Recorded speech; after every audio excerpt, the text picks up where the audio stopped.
Hello guys, this is Syed Yawar Hasan और आज हम बात करने वाले हैं ख़ास तौर से फीमेल्स के उस मिड सेक्शन के बारे में जो दिखने में बहुत ख़राब लगता है, बैली फैट।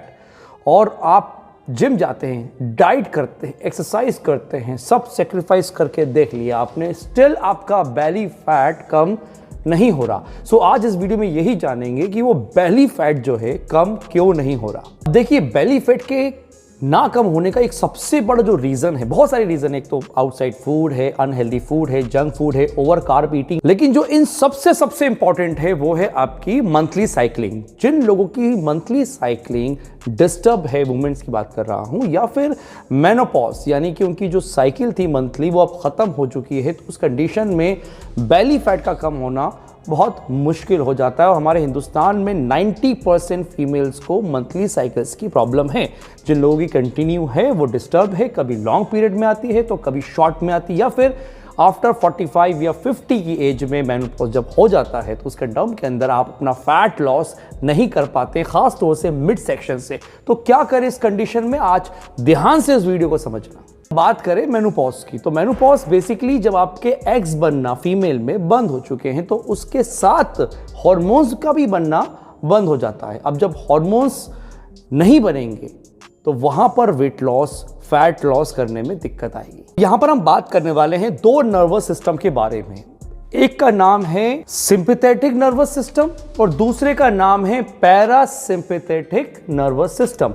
अब ये करते क्या है, इसको ध्यान से समझिए। जब आप एक्सरसाइज करते हैं तो आपका जो सिंपैथेटिक नर्वस सिस्टम होता है उसका काम होता है पल्स रेट बढ़ाना, ब्लड फ्लो बढ़ाना। आप जब एक्सरसाइज करते हैं तो उस टाइम पे जो थकते हैं, वो थकान जो हो रही है, वो सिस्टम जो है वो पूरा नर्वस सिस्टम संभाल रहा है, सिंपैथेटिक नर्वस सिस्टम।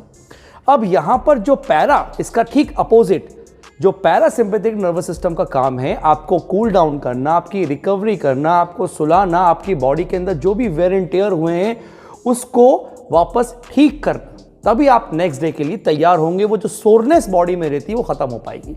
अब जब आपकी मंथली साइकिल डिस्टर्ब होती है या फिर मेनोपॉज कंडीशन में आप चले जाते हैं तो उस कंडीशन में ये जो पैरासिम्पैथिक नर्वस सिस्टम है ये एकदम डाउन हो जाता है। यानी कि अब आपकी बॉडी में जो रिकवरी सिस्टम है वो स्लो हो गया है, और जितना रिकवरी में डिले आएगा उतना आपकी बॉडी वाटर रिटेन करेगी, नॉन रिकवरी के कारण पेन होगा। और यही एक सबसे बड़ा रीजन है कि आपके fat, belly fat, mid section से आपका फैट कम नहीं हो रहा। तो किसी भी फीमेल को अगर वेट लॉस, अपनी बॉडी में फिट एक फिगर देखना है तो उसको पैरासिम्पैथेटिक नर्वस सिस्टम और सिंपैथेटिक नर्वस सिस्टम को बैलेंस करना होगा। और इसके लिए आप जो सबसे पहला काम करेंगे कि अपने एक्सरसाइज का मेथड चेंज करेंगे।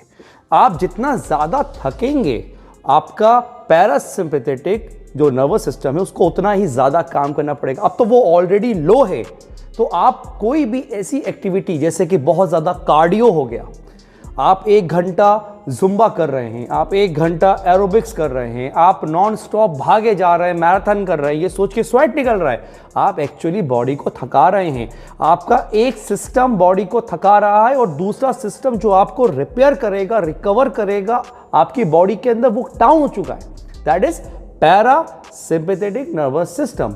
सो आपके लिए जो मेथड अप्लाई होता है वो होता है HIIT, high intensity interval training. अब इसमें क्या होता है, आप कोई भी एक्सरसाइज को करते हो, एकदम से आपने 10 से 12 रेप्स मारे, आपका पल्स रेट स्पाइक हुआ, हार्ट रेट स्पाइक हुआ, एंड देन तुरंत आप रोक दो उस एक्सरसाइज को जब तक आपका हार्ट रेट वापस उस कंडीशन में नहीं आता। बहुत से लोग क्या करते हैं, बहुत ज्यादा कार्डियो, स्ट्रेंथ में भी कार्डियो करते हैं। एक एक्सरसाइज करी, jump to second exercise, jump to third exercise, जैसे जुम्बा कर रहे हैं, हर minute move move move, aerobics कर रहे हैं, हर मिनट मूव। आपका जो हार्ट रेट है वो कांस्टेंट है, वो कम ही नहीं हो रहा, तो आपका पैरासिम्पैथेटिक नर्वस सिस्टम डिस्टर्ब होगा, वैसे ही वो लो है। आपने कोई भी एक्सरसाइज करी, अब आपके हाथ में जो स्मार्ट वॉच है वो आपको आपका हार्ट रेट बताएगी, कितना हार्ट रेट है। फॉर एग्जांपल आपने कोई एक्सरसाइज परफॉर्म करी 12-13 रैप्स, उसमें आपका हार्ट रेट आया 130, आप उसको वापस 100 तक आने दो या 95 तक आने दो, एंड उसके बाद सेकंड एक्सरसाइज आप परफॉर्म करोगे या सेकंड सेट परफॉर्म करोगे। सो जो सेट के बीच में रेस्ट है वो थोड़ा बढ़ा दें, और एक्सरसाइज टू एक्सरसाइज के बीच में जो रेस्ट पीरियड है वो ज़्यादा बढ़ा दें। इससे क्या होगा, आपका जो रिकवरी पीरियड है वो बहुत ज़्यादा नहीं होगा, यानी कि पैरासिम्पैथेटिक नर्वस सिस्टम पर इतना लोड नहीं आएगा, आप बहुत ज़्यादा फटीक नहीं होगे। बहुत से लोग यही गलती करते हैं कि उनको लगता है ज़्यादा स्वेट निकल के, ज़्यादा एक्सरसाइज करके, ज़्यादा ओवर इंटेंस ट्रेनिंग करके हम वेट लॉस कर लेते हैं, उनका वेट और बढ़ जाता है। एक्सरसाइज करने से पेट और बढ़ जाता है, वेट गेन हो जाता है, शुगर और ज़्यादा बढ़ जाती है। उसका रीज़न यही है क्योंकि आपका पैरासिम्पैथेटिक नर्वस सिस्टम लो काम कर रहा है। तो यहां पर आप जुम्बा, एरोबिक्स या किसी भी तरह की ऐसी फिजिकल एक्टिविटी जिसमें आप रेस्टलेस हो रहे हो उसे बंद करें, क्योंकि अगर आप हद से ज्यादा एक्सरसाइज करोगे, नॉन स्टॉप एक्सरसाइज करोगे, तो आप अपने सिंपैथेटिक नर्वस सिस्टम के पीक पे चले जाओगे, यानी कि आप अपनी बॉडी को थका लोगे बहुत ज्यादा, और फिर जो रिकवरी सिस्टम है वो आपकी बॉडी को रिकवर नहीं कर पाएगा। दूसरी बात, आप स्ट्रेंथ ट्रेनिंग पे ज्यादा ध्यान दें, क्योंकि उसमें आप अच्छे से रेस्ट ले सकते हैं। ऐसे कोई भी मसल पार्ट को, चाहे वो बाइसेप्स हो, शोल्डर हो, चेस्ट हो, लेग्स हो, बार बार रिपीट ना करें अगर उसमें पेन है। फॉर एग्जांपल, आज मंडे आपने लेग्स ट्रेन करे हैं, अब आपको सोचा कि मैं ट्यूसडे को भी लेग्स ट्रेन कर लेती हूँ, उससे मेरे लेग्स जल्दी पतले हो जाएंगे, लेकिन आपका जो लेग्स है उसमें पेन है मंडे की एक्सरसाइज का, तो इस तरह का आप कुछ भी ना करें। अगर आपका बॉडी सोर है, वो मसल अभी रिकवरी में है, सोरनेस का मतलब मसल अभी रिकवरी में है, उसको दोबारा से ट्रेन ना करें जब तक आपका मसल कंप्लीटली रिकवर नहीं हो जाता। आप सभी लोगों को अपना जो एक्सरसाइज है वो कस्टमाइज करवानी पड़ेगी अपने ट्रेनर के साथ मिलकर। ग्रुप एक्टिविटीज बिल्कुल ना करें, क्योंकि उसमें समझ नहीं आता कि किसकी कैपेसिटी कितनी है, वो तो बस झुंड में एक साथ कर रहे हैं।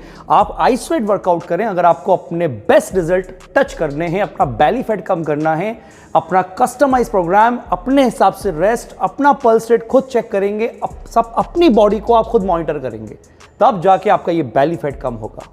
इसके साथ साथ एड ऑन आप अच्छे से स्लीप लें, अपनी डाइट में कार्बोहाइड्रेट लो रखें, फैट मॉडरेट रखें, प्रोटीन हाई रखें।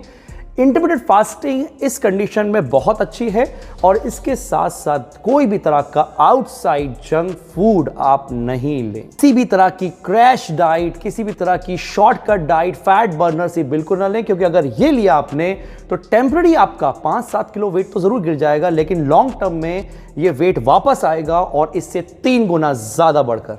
इसके साथ साथ 4 चीजें, magnesium, vitamin B1, vitamin D और ओमेगा 3 फैटी एसिड अपनी डाइट में जरूर इंक्लूड करें। अपने न्यूट्रिशनिस्ट से बात करें, वो आपको बताएगा कि किस तरीके से इसके डोसेज आपको लेने हैं। एंड सबसे लास्ट, चाहे फीमेल हो या मेल हो, अश्वगंधा को लेकर एक कंफ्यूजन रहता है कि इसे मेल खा सकते हैं। कुछ नहीं है, एक रूट है ये।